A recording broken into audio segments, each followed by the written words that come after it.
For the purposes of this demonstration, I'll be using an iPhone 4 to present some of the applications that are available for tablets such as the iPad that offer educational value in a very efficient manner. The first one is called flashcards, and essentially what this is an application that allows users to develop their own sets of flashcards, but it also is paired with the popular site Quizlet that allows you to search a database of pre-made flashcard sets and download those sets onto your device for free once you've paid for the application. I think this application went for about $3.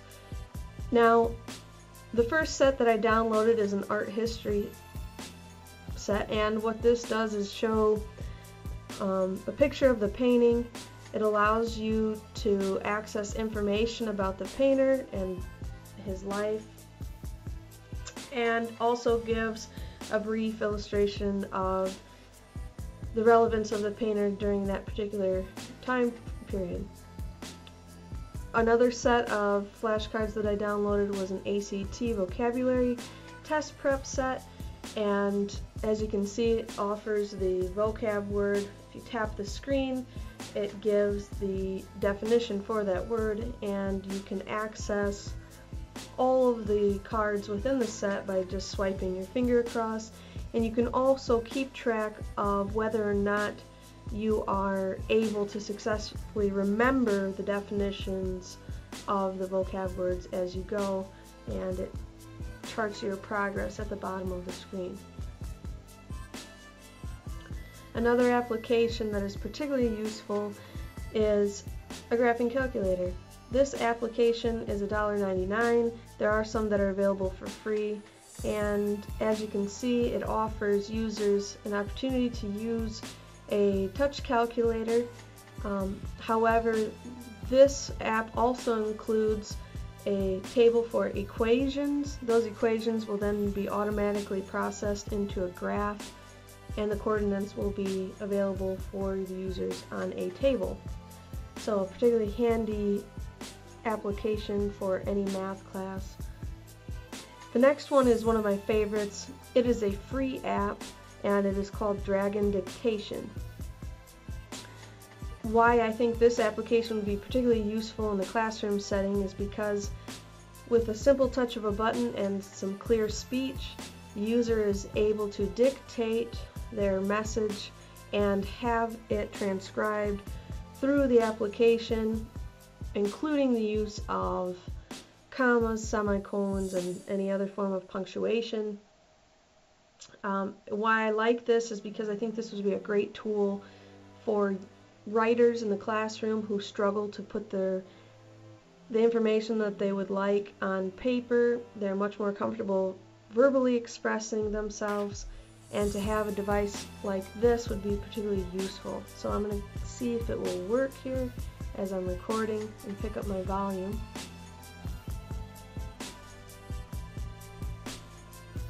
This application is free, and it is useful in teaching the writing process, period.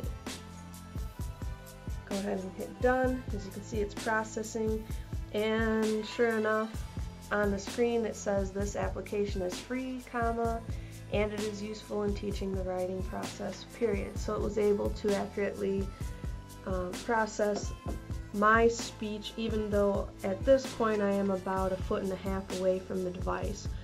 What's nice about this is that if there are any errors, you can simply fix them by accessing the keyboard.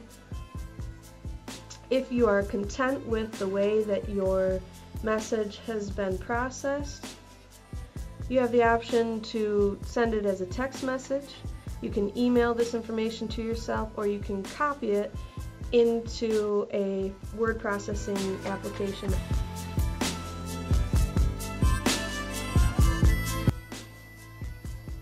Now, what's particularly nice about using a tablet device such as an iPad is that you have access to the applications that you would normally have through a desktop computer or a laptop device, but you have it in this compact form, which is also wireless, and it's easy to transport.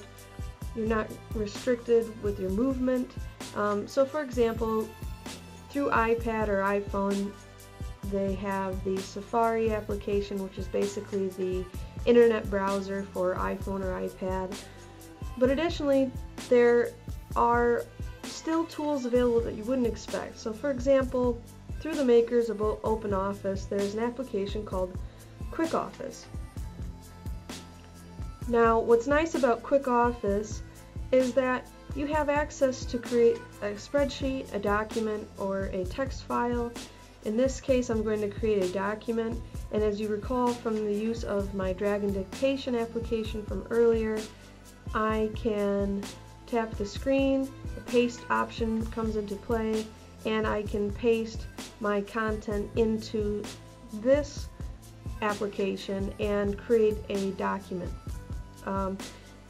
I have not titled this document, so at the top of the screen you'll see it says Untitled, and the extension is a DOC. So once this is emailed, it can be easily opened into a Microsoft Word application, which is typically popular for PC users. But it's nice because you're not restricted. You don't give up the luxury of being able to use a word processor or create a spreadsheet, and you can do all of this in continuity with the other applications such as drag and dictation. So it allows users to have more freedom and to be more creative about the way that they come up with their content that they want to add.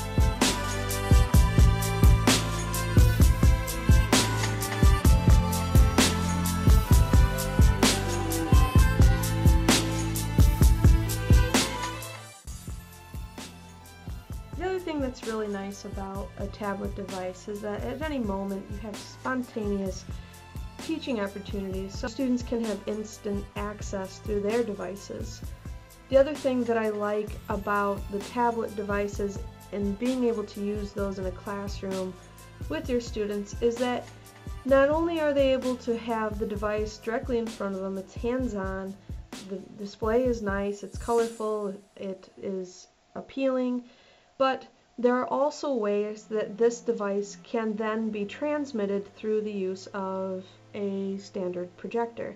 So what I'd like to do is I'm going to hook up my phone through my laptop, actually through a wireless connection through my IP address, and I will be able to show you visuals of me manipulating my phone through my computer, which could then easily be on display for a classroom to be able to follow along, say for guiding the use of an application or presenting examples to the class.